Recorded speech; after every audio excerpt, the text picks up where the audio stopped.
और खबर यह है, बीजेपी सूत्रों के हवाले से बड़ी खबर यह है कि योगी के नेतृत्व में ही साल 2022 का उत्तर प्रदेश विधानसभा का चुनाव लड़ा जाएगा। संगठन और सरकार में बड़े बदलाव नहीं होंगे। उत्तर प्रदेश संगठन में कोई बड़ा बदलाव दिखाई नहीं देने वाला है। बीएल संतोष ने 3 दिन तक फीडबैक लिया था। बीएल संतोष ने नड्डा को रिपोर्ट भी सौंपी थी और इसी पर बातचीत करने के लिए इस वक्त बीजेपी नेता रवि किशन हमारे साथ जुड़ गए हैं। रवि जी, बहुत बहुत स्वागत है आपका। और अब तो सीएम योगी के नेतृत्व में 2022 के चुनाव के लिए आप लोग अब तैयारी करेंगे, जिस तरह की खबर आ रही है। जी नीलू जी, मतलब मैं सभी को कह देना चाहता हूँ कि ये जो सोच भी रहे थे या जो इस बातों को उड़ा भी रहे थे विरोधी दल, they are stupid people. They should know कि किस तरह से महाराज जी संगठन, उत्तर प्रदेश के मंत्रीगण दिन रात कोरोना काल, कोविड काल में अपने आप को झोंके हुए हैं। तो ये सोच भी बहुत ही बचकानी थी लोगों की।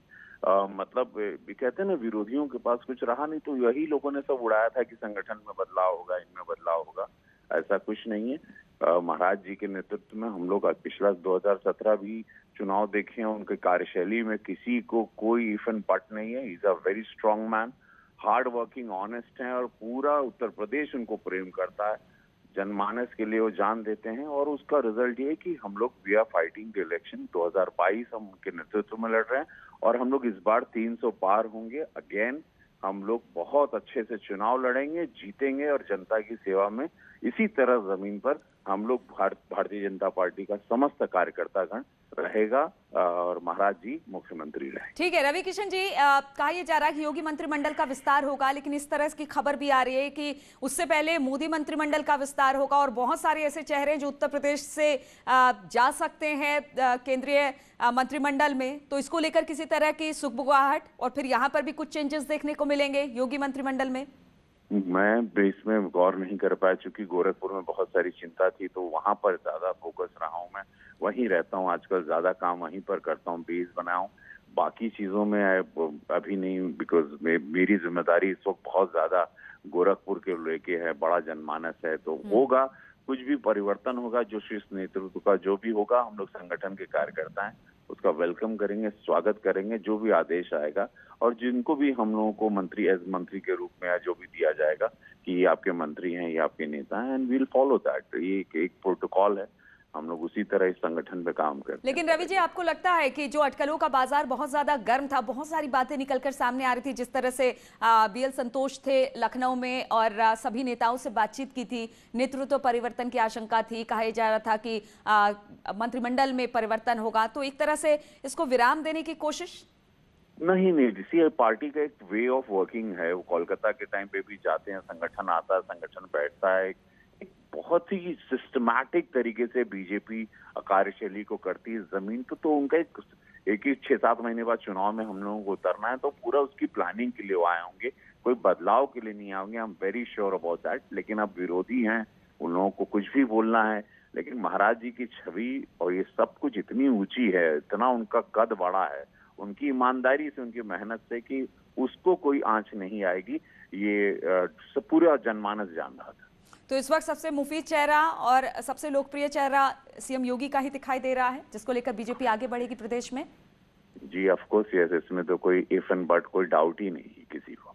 चलिए रवि जी, बहुत बहुत शुक्रिया हमसे बातचीत करने के लिए। ये थे रवि किशन, सांसद गोरखपुर और बीजेपी नेता, जो ये बता रहे थे कि सीएम योगी के नेतृत्व में 2022 का चुनाव लड़ा जाएगा। बैठकें होती हैं बीजेपी में और ये एक सामान्य प्रक्रिया है, इस पर कोई अटकल किसी तरह की बातें नहीं होनी चाहिए।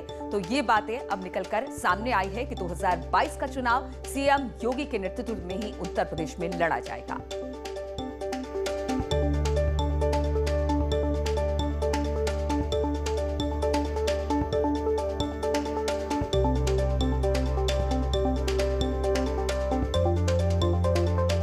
खबर आ रही है और सूत्रों के हवाले से खबर है कि 2022 का चुनाव सीएम योगी के नेतृत्व में ही लड़ा जाएगा। इस बीच बहुत अटकलों का बाजार गर्म रहा।